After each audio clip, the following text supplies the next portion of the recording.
তারপরে গর্তগুলা কালো কালো। হযরত ওমর বলতেছে, ইয়া রাসূলুল্লাহ, আপনার পায়ের মধ্যে ওই যে কালো কালো গর্ত দেখা যায়, আপনার কি ছোটবেলায় পচারি রোগ হয়েছিল? নবীজি বললেন, না ওমর, আমার তো পচারি রোগ হয় নাই। এরপরে হযরত ওমর বললেন, ইয়া রাসূলুল্লাহ, আপনার কি ছোটবেলায় পক্স হয়েছিল নাকি? আল্লাহর নবী বললেন, না। এইবার ওমর বলল, ইয়া রাসূলুল্লাহ, তাহলে আপনার পায়ের মধ্যে ওই যে ছোট্ট ছোট্ট গর্ত দেখা যায়, আবার কালো কালো দাগ দেখা যায়, এই গর্তগুলো কিসের গো নবীজি? আমি আপনার কাছে জানতে চাই। আল্লাহর নবী বললেন, আল্লাহর নবীর চোখ দিয়ে পানি ঝরছে। এরপরে হযরত ওমর বলতেছে, ইয়া রাসূলুল্লাহ, আপনাকে কষ্ট দেওয়ার জন্য আমি এই কথাগুলি বলি না। ইয়া রাসূলুল্লাহ, আপনি কেন ক্রন্দন করেন? আল্লাহর নবী বলতেছে, ওমর, তুমি আমাকে কষ্ট দেওয়ার জন্য প্রশ্ন করো নাই, আমি বুঝতে পেরেছি। কিন্তু তুমি যে প্রশ্নটি আমাকে করেছ, আমার সেই তাইফের কথা মনে পড়ে গেল। এইবার ওমরকে আল্লাহর নবী বলে, ওমর রে, মক্কার মানুষের কাছে আমি কোরআনের দাওয়াত দিলাম, আমার দাওয়াত তারা গ্রহণ করলো না। আমি বড় আশা করি, আমার নানার বাড়ি ছিল তাইফে, গেলাম দাওয়াত দেওয়ার জন্য। ওমর রে, সবচেয়ে বেশি কষ্ট দিয়েছে আমাকে তাইফের মানুষ। আমি 3 দিন পর্যন্ত তাইফের মাটিতে কোরআনের দাওয়াত দিলাম। এই 3 দিন ছিলাম আমি ক্ষুধার্ত, আমি ছিলাম পিপাসার্থ। একটা বাড়ি থেকে আমাকে 1 গ্লাস পানি পর্যন্ত দেয় নাই। আল্লাহু আকবার। বরং কোরআনের দাওয়াত দেওয়ার কারণে তাইফের মানুষ আমাকে দূর দূর করে তাড়িয়ে দিয়েছে। শুধু তাই না রে ওমর, তাইফের যুবকেরা আমাকে একজনে পাথর এনেছে, আরেকজনে পাথর মেরেছে। জোরে বলে আল্লাহু আকবার। আমার ভাইরা, আমার বন্ধুরা, আমি গত রমজানে ঠিক তাইফে রাসূলুল্লাহকে যেই জায়গায় পাথরগুলো মেরেছিল, এই জায়গাটা গেলাম। একটু জিকির করেন, লা ইলাহা ইল্লাল্লাহ, লা ইলাহা, লা ইলাহা,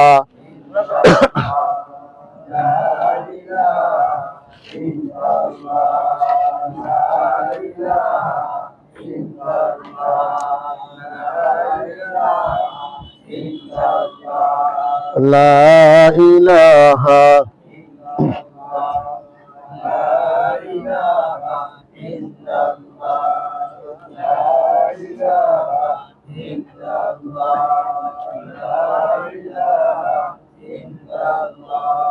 লা ইলাহা, লা ইলাহা, লা ইলাহা, লা ইলাহা,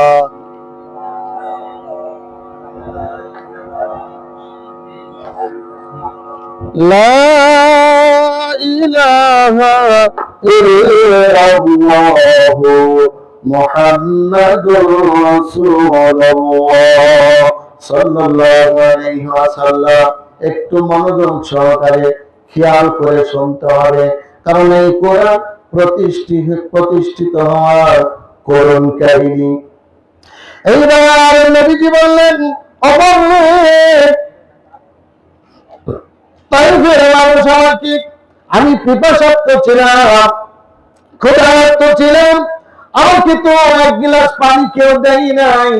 বরঞ্চ তাইফের মানুষ, তাইফের যুবকেরা আমাকে পাথর মেরেছে। একজনে পাথর এনেছে বৃষ্টির মতো, এই পাথরগুলো আমার গায়ে মারে নাই, আমার পায়ে মেরেছে। আমি এইবার গেলাম রমজান মাসে সেই তাইফের ওই জায়গা, তাইফের পাহাড়ের কোল ঘেঁষে 2 দিক দিয়ে বাড়ি ঘর, ঠিক ওখান দিয়ে একটা রাস্তা হয়েছে। আজ থেকে 1450 বছর আগে যে জায়গা থেকে আমার রাসূলকে পাথর মারা হয়েছিল, আল্লাহর কসম, ওই জায়গার বাচ্চারা আজও পর্যন্ত ওই পাথর দিয়ে খেলাধুলা করে, জোরে জোরে পড়েন আল্লাহু আকবার। আমার ভাই, আমার বন্ধুরা, আল্লাহর রাসূলকে ওখান থেকে পাথর মারা শুরু করলো। এরপরে পাথর মারতে মারতে আল্লাহর রাসূলের পা ক্ষত বিক্ষত করে দিল। বিশ্বনবী বলেছে, তাইফের ময়দানে কমপক্ষে 2 বার আমি জ্ঞান হারিয়েছি। হযরত ওমরের কাছে নবীজি বলেন, ওমর রে, তাইফবাসী সবচেয়ে আমাকে বেশি কষ্ট দিয়েছে। আমি ওখান থেকে ফেরার সময় হাঁটতে পারি না, চলতে পারি না, আমার শরীর চলে না। এরপর আমি আস্তে আস্তে খুব কষ্ট করে তাইফ থেকে আসার সময় একটি আঙ্গুরের বাগানের মধ্যে বসলাম। আল্লাহর কসম করে বলি, যেই বাগানটিতে রাসূলুল্লাহ বসেছিলেন, যেই বাগানের মালিক আল্লাহর রাসূলকে আঙ্গুরের জুস করে খাওয়াইছিলেন, ওই বাগানটা আজও পর্যন্ত আছে, সংরক্ষণ করা হয়েছে। ওখানে গেলে এখনো যদি দিলের কানটা লাগানো যায়, মনে হয় যেন আমার নবী এই তাইফের ক্লান্ত এই পাথরটার মধ্যে বসেছিলেন। রাসূলুল্লাহ যখন এই পাথরের মধ্যে বসতে যাবেন, তখন আমার আল্লাহ পাথরকে গোপনে গোপনে ডেকে ডেকে বললেন, পাথর রে, তুমি সত্য, আমার বন্ধু বড় ক্লান্ত, আমার বন্ধু অসুস্থ, কারণ আমার বন্ধুর জন্য তুমি পাথর তোলার মতো নরম হয়ে যাও। জোরে জোরে আল্লাহ নবীর জন্য পাথর তোলার মতো নরম হয়ে গেল। এবার রাহমাতুল্লিল আলামিন ওই পাথরের মধ্যে বসলেন। বসার পরে এরপরে ওখানে আঙ্গুরের জুস খাইলেন। রাসূল একটু সুস্থ হইলেন। এরপরে মক্কায় ফিরে আসলেন। জোরে জোরে সুবহানাল্লাহ। আমার ভাইরা, আমার বন্ধু, আল্লাহর নবী এই কচি পাথরগুলো হযরতে আয়েশা সিদ্দিকা, খাদিজাতুল কুবরা, এই পাথরগুলো খেজুরের কাঁটা দিয়ে পুছায়া পুছায়া বের করেছেন। হঠাৎ আল্লাহর রাসূল একটু ঘুমের মতো তন্দ্রা হয়েছে। হযরতে খাদিজা আল্লাহর কাছে বলতেছে, আল্লাহ গো, দেখো তোমার বন্ধুর রক্ত, যারা রক্ত ঝরাইছে, আল্লাহ তুমি তাদেরকে একটু দেখো। নবীজি কেমন মাত্র একটু তন্দ্রার মতো এসেছে, হঠাৎ ঘুম ভেঙে গেছে। খাদিজা, তুমি কি বললা? আমার দেহের রক্ত নিয়ে তুমি যা বলেছ, আল্লাহ যদি বেজার হয়ে যায়, তাহলে আল্লাহ যদি বেজার হয়ে যায়, তাইফের মানুষের প্রতি আল্লাহ গজব দিবে। ও খাদিজা, এই রক্ত মাখা হাত নিয়ে দোয়া করো, যারা আমাকে মেরেছে আল্লাহ যেন তাদের হেদায়েত দান করে। সিল্লা এবং সুবহানাল্লাহ। আমার ভাইয়েরা, আমার বন্ধুরা, আল্লাহ নবীকে তাইফবাসী মেরেছে, আর নবীজি তাইফবাসীর জন্য দোয়া করেছে। মক্কার মধ্যে সবচেয়ে উর্বর হলো তাইফের মাটি। সিল্লা এবং সুবহানাল্লাহ। রাসূলুল্লাহ রক্ত যখন ঝরছিল, আর জিবরিল বলেছিল, ইয়া রাসূলুল্লাহ, হুকুম দেন, তাইফবাসী 2টা পাহাড় আছে, 2 পাশে আজও পর্যন্ত রয়েছে, এই পাহাড়ের চাপ দিয়ে তাইফবাসীকে ধ্বংস করে দেয়। আল্লাহ নবী নিষেধ করেছে। সিল্লা এবং সুবহানাল্লাহ। ঠিক না? ঠিক জোরে বলো। হযরত ওমর বলতেছি, ইয়া রাসূল, তাহলে আপনি যদি আল্লাহর কাছে দোয়া করতেন, আপনার শরীরের মধ্যে এই কালো দাগ গুলাতে পারতো না, আল্লাহ দাগগুলো আপনার মিশে দিত চামড়ার সাথে। আল্লাহ নবী বলল, আমি তো আল্লাহর কাছে দোয়া করছি, আল্লাহ আমার শরীরের কালো দাগগুলো তুমি মিশাইও না, আমার এই গর্তগুলো তুমি ভরে দিও না। ওমর বললেন, নবীজি গো, কেন আপনি এই দোয়া করলেন? আল্লাহ নবী বলল, ওমর রে, আমি এই জন্য আল্লাহর কাছে এই দোয়া করেছি, কিয়ামতের ময়দানে, মুসিবতের দিনে যেদিন মানুষের যাওয়ার কোনো জায়গা থাকবে না। ঈসা মুসা দাউদ সকল নবী যেদিন আল্লাহর দরবারে সিজদায় পড়ে থাকবে, সকল নবী যেদিন নিজের নাফসি নাফসি বলে কাঁদতে থাকবে, আল্লাহর কাছে সুপারিশ করার জন্য কেউ থাকবে না। আমি মুহাম্মদুর রাসূলুল্লাহ সাল্লাল্লাহু আলাইহি ওয়াসাল্লাম সারা চিৎকার দিয়ে সুবহানাল্লাহ। অমরে হাসরের মাঠে আল্লাহর সামনে দাঁড়িয়ে কেউ কথা বলতে পারবে না আমি মুহাম্মদুর রাসূলুল্লাহ ছাড়া। কারণ একটা বাচ্চাওয়ালা মুরগির কাছ থেকে যদি ছিল একটা বাচ্চা সরিয়ে নিয়ে যায়, তাহলে ওই মুরগিটা ছিলের পিছনে পিছনে মরে যায়। কথা বলেন ঠিক কিনা? এরপরে পাত্তা মেরে দেয় বাচ্চাদেরকে, বলে বাচ্চারা আর আমার কাছে আমি তোদের মা লাগি, আমার পাকের নিচে আমি থাকতে একটা বাচ্চাকে চিরের মুখে তুলে দিব না। ঠিক নেবে আমার বন্ধু আল্লাহ দিবে এরকম ভাবে একবার মিজানের কাছে যাইবে উম্মতের জন্য, আমার পুলসরাতের কাছে দাঁড়িয়ে উম্মতের জন্য আমার নেকি বদিয়ে হবে, ওখানে যাবে একবার হাউজের কাউসারের কাছে যাবে। নবী এরকম ভাবে একবার মিজানের দিকে পুলসরাতের দিকে হাউজের কাউসারের দিকে এরকম ভাবে দৌড়াইতে থাকবে। এই জন্য মেরাজে যাওয়ার পরে আল্লাহ নবী জান্নাতে ভ্রমণ করলেন। জান্নাতের প্রত্যেক নবীর জন্য জান্নাতে একটি করে সিংহাসন আছে, আমাদের নবীর জন্য কোনো সিংহাসন নাই। আল্লাহ বললেন এইবার নবীকে জাহান্নামে নিয়ে যাও। নবী জাহান্নামের ফাঁস গেটে দেখলেন একটা চেয়ার, আর ওই চেয়ারের মধ্যে লেখা মুহাম্মদুর রাসূলুল্লাহ সাল্লাল্লাহু আলাইহি ওয়াসাল্লাম। এবার আল্লাহ নবী বলল, আল্লাহ জান্নাতের মধ্যে আমার জন্য কুরসি নাই, জাহান্নামের ফাঁস গেটে আমার জন্য কেন তুমি চেয়ার বানিয়ে রেখেছো? আল্লাহ বলতেছে, ইয়া রাসূলুল্লাহ কিয়ামতের ময়দানে মুসিবতের দিনে কোন নবী আমার সাথে কথা বলতে পারবে না, ছেলে মুহাম্মদুর রাসূলুল্লাহ সাল্লাল্লাহু আলাইহি ওয়াসাল্লাম। আপনার কোনটা বলতে থাকবে, আপনার দৌড়াদৌড়ি আমার ভালো লাগবে না। আমি আল্লাহ আপনাকে বলবো নবী আপনার দৌড়াদৌড়ি করেন না, জাহান্নামের ফাঁস গেটে বসে পড়েন, তার উম্মত গুলোকে বেঁচে বেঁচে জান্নাতে পাঠিয়ে দেন। জোরে বলুন সুবহানাল্লাহ। ওমর বললেন, নবীজি গো আপনি কেন ক্ষতর জন্য দোয়া করলেন না?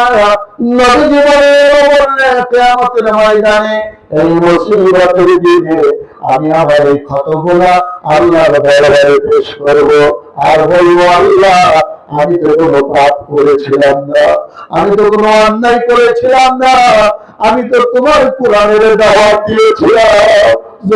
আল্লাহু আকবার। আমি তোমার কোরআনের দাওয়াত দিয়েছিলাম, এই কোরআনের দাওয়াত দেওয়ার কারণে ওরা আমাকে রক্তাক্ত করে দিয়েছে, আমার পা ক্ষত বিক্ষত করে দিয়েছে, আমার পায়ের মধ্যে কালো কালো গর্ত হয়ে গেছে। তুমি আমার এই ক্ষতগুলো দেখো, আর আমার গুনাহগার উম্মতকে তুমি ক্ষমা করে দাও। জোরে জোরে বলুন সুবহানাল্লাহ। আমার মায়েরা, আমার বন্ধুরা, বিশ্বের রহমতুল আলামিন সেদিন আমাদের জন্য আল্লাহর কাছে এই দোয়া করবে, যেই নবী মরণকালে আজরাইল আসার পরে আল্লাহ নবীর শিরার মধ্যে যখন হাত দেয়, আল্লাহ নবীর হাতটা ধরে আজরাইলকে বলেছিল, আজরাইল আমার শিরার মধ্যে তুমি কি চাপাইলা? আমার মনে হয় আসমান জমিন চাপিয়ে দিয়েছিল। এইবার জিবরাইল বলে, আজরাইল বলে, নবীজি গো আপনার শিরার মধ্যে আমি আজরাইলের হাতটা কেবল রাখলাম। আল্লাহ নবী বলে, আজরাইল আমার একটু কথা শোনো, হাতটা উঠাও। কেন নবীজি? মরণের এত কষ্ট আমি জানি না, আমার মৃত্যুর পরে কিয়ামত পর্যন্ত আমার যত উম্মত আসবে সমস্ত উম্মতের মরণের কষ্ট এক জায়গা করে আমি মুহাম্মদুর রাসূলুল্লাহর সিনার মধ্যে চাপাইয়া দাও। তবু আমি আমার উম্মতকে এত কষ্ট দিয়ে ধান কবজ করিও না। জোরে বলুন সুবহানাল্লাহ। এবার আজরাইল বললেন, ইয়া রাসূলুল্লাহ, কথা দিলাম আপনি রাহমাতুল লিল আলামিন, আপনি বিশ্বনবী কথা দিলাম আপনার যারা মুমিন বান্দা থাকবে, প্রকৃত আপনার যারা খাঁটি উম্মত হবে, আমি আজরাইল এমন ভাবে তাদের জানটা কবজ করব যেন মায়ের বুকে শুয়ে শুয়ে শিশু যেরকম দুধ খেতে খেতে ঘুমিয়ে পড়ে, আমি আজরাইল তাদের জানটা এইভাবে কবজ করব। জোরে জোরে বলি সুবহানাল্লাহ। আমার ভাইয়েরা, আমার বন্ধু, আজ দেখে আমরা এখানে কোরআন শোনার জন্য এসেছি।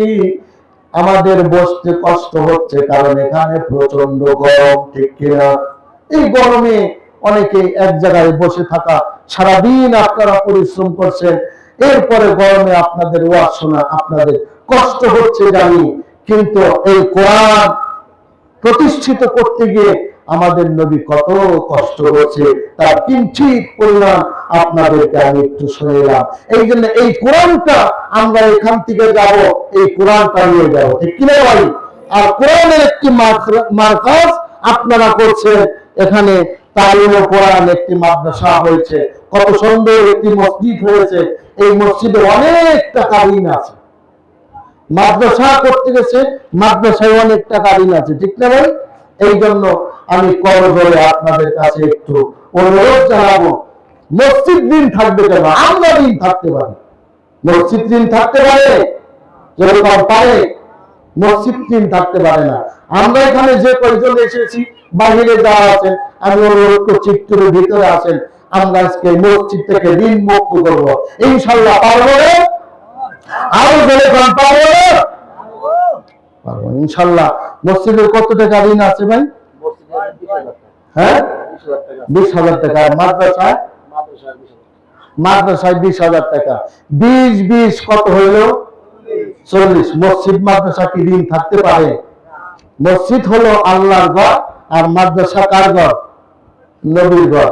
এই আল্লাহর ঘরকে আর নবীর ঘরকে ঋণ মুক্ত করার জন্য 2 জন মানুষ অথবা 4 জন মানুষ হইলেই হয়, ঠিক বললাম না? ঠিক বললাম? কে আছেন বলেন?